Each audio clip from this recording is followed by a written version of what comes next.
Hi guys, it's Lexi and welcome to episode 4 of the podcast. Today we're going to be talking about finished objects, works in progress, and some exciting acquisitions, so let's jump right in. Alright, so I am incredibly excited to show you guys my finished Lacey Loop Tee by Other Loops. So as you can see, I'm wearing it. I am really thrilled with it. I'll pop up some pictures or video of me kind of wearing it in the wild so you can get a wider shot and idea of what it looks like overall on me. Again, just a friendly reminder, I am super tall. I am about 6 feet tall, so keep that in mind.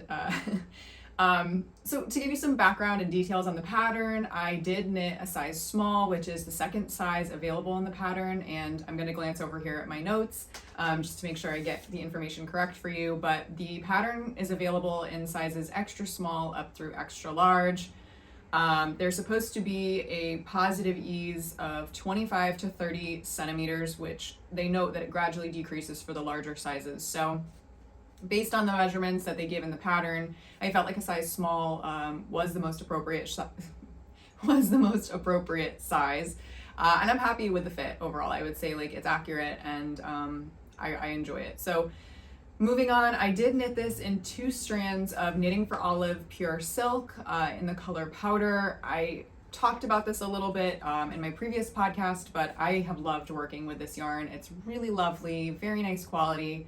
As I mentioned, I feel like it's like a mid-range pricing for what you're getting, and it's supposed to be cruelty-free, which is, you know, amazing when you're talking about a product that comes from an animal, or in this case, an insect, the silkworm. The recommended gauge is 20 stitches by 32 rows in stockinette on 4mm needles. I did not wash and block my gauge swatch. I don't usually do that unless I'm really concerned, because sometimes I feel like a gauge swatch doesn't give you an accurate representation of what the overall fabric is going to do. A lot of times when you knit an entire garment, it's a lot heavier than your small gauge swatch, and so it might not be a super accurate representation anyways, but of course, you know, the pattern recommends that you wash and block your swatch, so take that for what it is. Beyond that, I did use the recommended needles, so 4.5mm and 4mm for the ribbing. I don't have the US equivalents memorized, forgive me. But yeah, so I did achieve gauge with the recommended materials and needles, which was excellent, so I pretty much jumped right into this project. So right off the bat, I started, the pattern has you start with a back panel and you jump into short rows. I did have to restart this once due to an error on my end. I have to say, I noticed this pattern was a little confusing for me personally. Now, I've never knit any Other Loops patterns before, so this was my first one by this designer, and there's a lot of patterns from this collection, this designer's collection, that I think I might be interested in knitting in the future. So that being said, I didn't really know what the pattern style writing would be. So I noticed a lot of it's in paragraphs, which for me, I'm a very visual person, so sometimes it's easier if things are bulleted out. But nevertheless, it's paragraph format.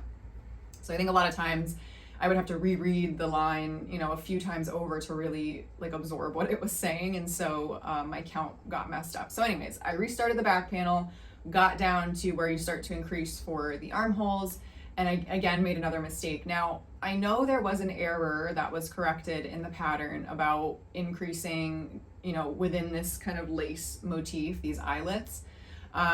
So I did start this project just after that correction was released. So I still think there was some kind of typo, or perhaps it was just me not jiving with the formatting of the pattern, because I did end up with like a shortage of stitches, so I just ended up adding them on the sides where it didn't matter so much. I wasn't super concerned about noticing that mistake in the finished garment, and in fact I don't notice it. I honestly can't even tell you where it is. So that's good. They do note that it's important to make sure you're following the pattern for the lace, because obviously you want to line it up from front to back, and then once you jump into the round, you have to make sure you're on the correct row to achieve the desired look. So that's important to know. Another note about this pattern, and this is just, you know, a note for me or for the tall girlies out there, or if you just like things to be a little longer, I did add a few inches to the pattern itself. And then on top of that, I did add some to the ribbing at the bottom. So I always need to add length pretty much to any shirt pattern that I come across, shirt, sweater, tank, tee, just because I'm so long in the torso.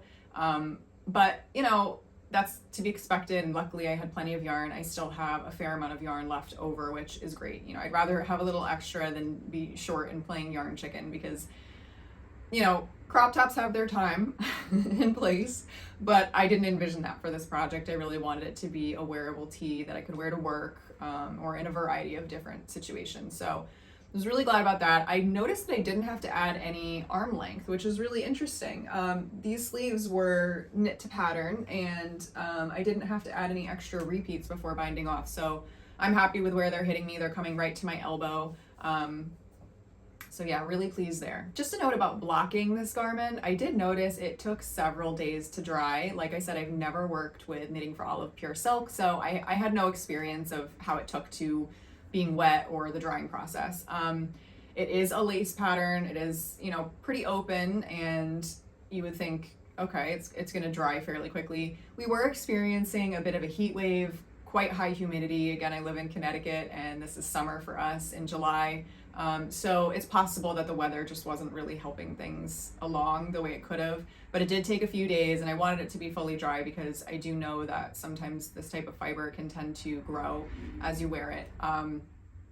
But anyways, it dried, it blocked beautifully. I was very happy with it. I kind of was in a rush when I was blocking it, so I perhaps could have done a bit more meticulous job actually pinning it and blocking it in place, but for the most part, I'm really happy with the way it shaped up and shaped out, and I think it looks great on. In terms of wearing this tee, it's very lightweight, extremely comfortable. I am glad that there's short rows in the pattern to raise the back of the neck a little bit. I think otherwise it would feel a little restrictive.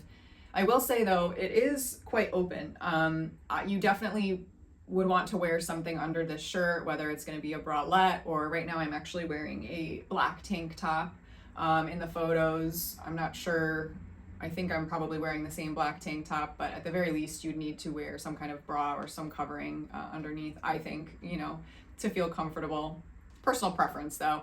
But overall, I think it's lovely. I think it's easy to layer with. It goes with a lot of different bottoms, like shorts and trousers and jeans. So I'm really happy with it, and I am so thrilled to have finished my first summer knit. It's very exciting, and I think I'm going to get a lot of use out of it. So I would recommend this pattern. I'm thrilled to have completed it, and yeah, we can check this off the list. Okay, so that was my finished object for this podcast. Now we're going to move on to whips. Okay, so you're not going to be surprised to see this if you've been watching my previous podcasts. This is my Monday sweater by PetiteKnit. You can see it's grown a little bit since the last time we chatted. I was able to finish both sleeves, which is very exciting. I have maybe about a half an inch more to add to the body, and then I think I'm gonna start ribbing. So I, again, have to add length to everything. I've talked about the debacle with buying extra skeins and balls and how this was a limited edition colorway, so I very nearly almost wasn't able to get the rest of the quantity that I needed, but it did come in. I have it now. I will probably have more than I need, so that's exciting. I'm so excited to have this finished and wrapped up, not only because it's been on the needles for quite a few weeks now, but it's just such a great summer color, and I want to get use out of it. I work in an office, so it is quite cool where I work, and sweaters are a thing. You know, you can always throw a sweater in your bag and have it, and definitely count on using it. So I'm excited to have this really fun butter yellow sweater. This is my submission for the butter yellow cal. And I think hopefully by the next time we chat, it'll be finished and off the needles. So just a quick sneak peek at my progress on the Monday sweater. So moving on to my next whip, I mentioned that I was going to start the Take Turns Tank by Lily Kate France in our last podcast episode, and I did. I'm really excited to say that I've started it, and it's looking great. I'm going to give you some details about the pattern first before I show you my progress.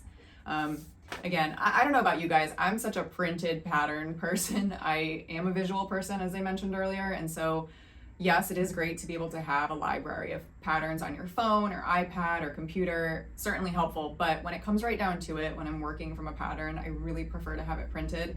Let me know if I'm alone here. Like, am I the only dinosaur who's doing this still? I don't know, but to me it's just a nice thing to have and makes it much easier to actually follow along. Okay, so I am working up option B. It's her striped version, so it's super cute. In the product pattern photos, she has a red and white striped tank. You'll see mine is a different colorway here.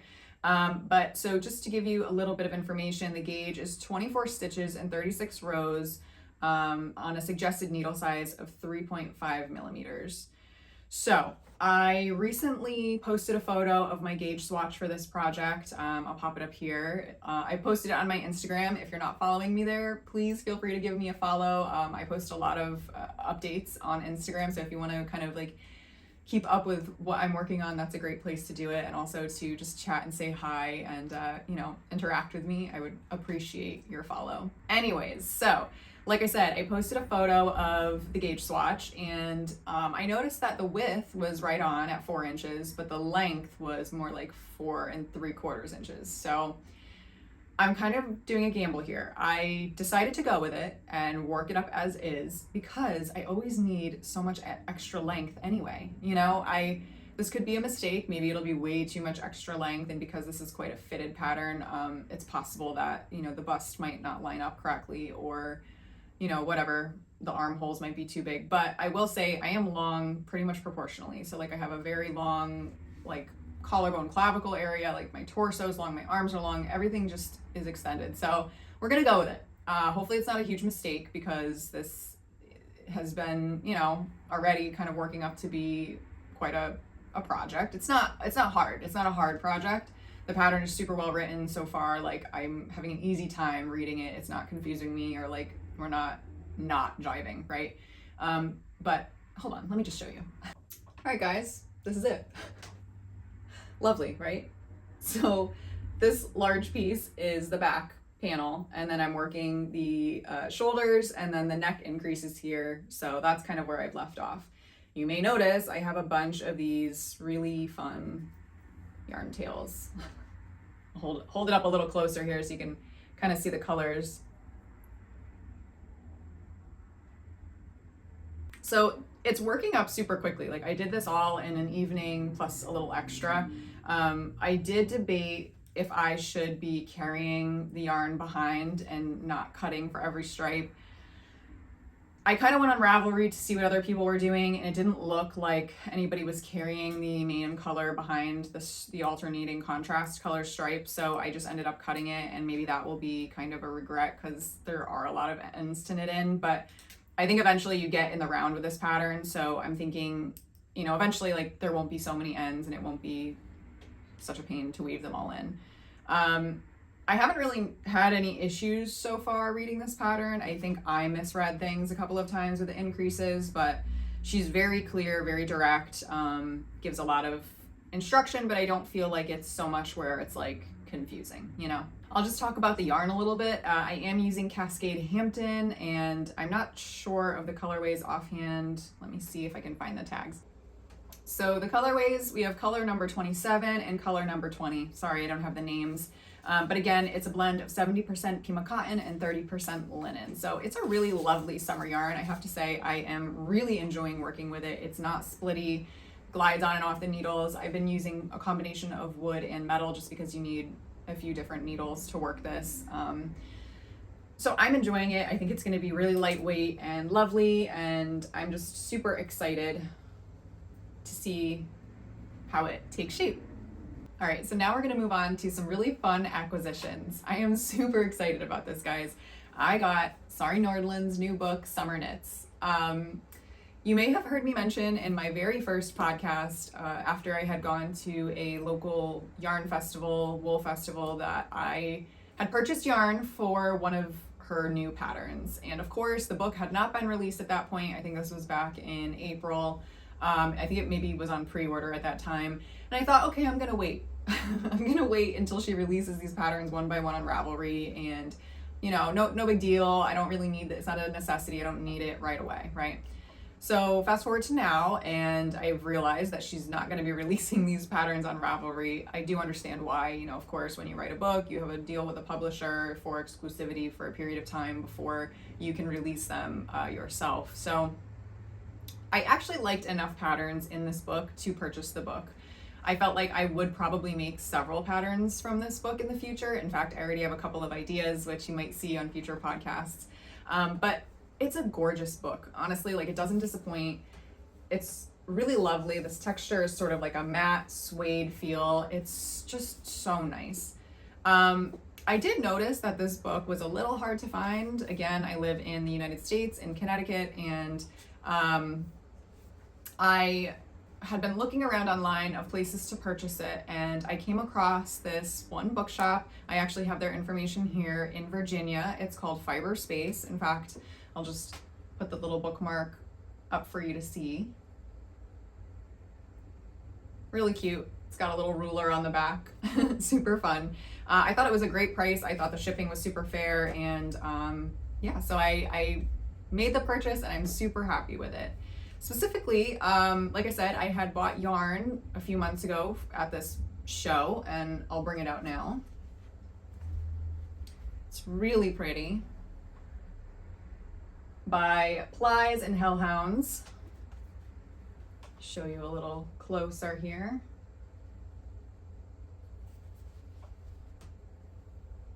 It's really pretty. It's a little fall leaning, right? Like these rust autumn tones, but I just thought it was so lovely. And the combination of fibers actually really intrigued me. So this is her lucent base, and it's 70% BFL, 20% silk, and 10% cashmere. This is 100 gram skein, and it's 438 yards fingering weight. So just a really lovely base, and I thought this would be perfect for like a tank that you could layer into fall, and I just thought this was perfect. Oh, by the way, the color is Vagar.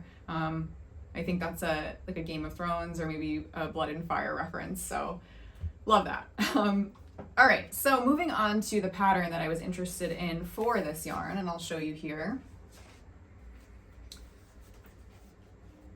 So this is the Venus top. I hope you can see it.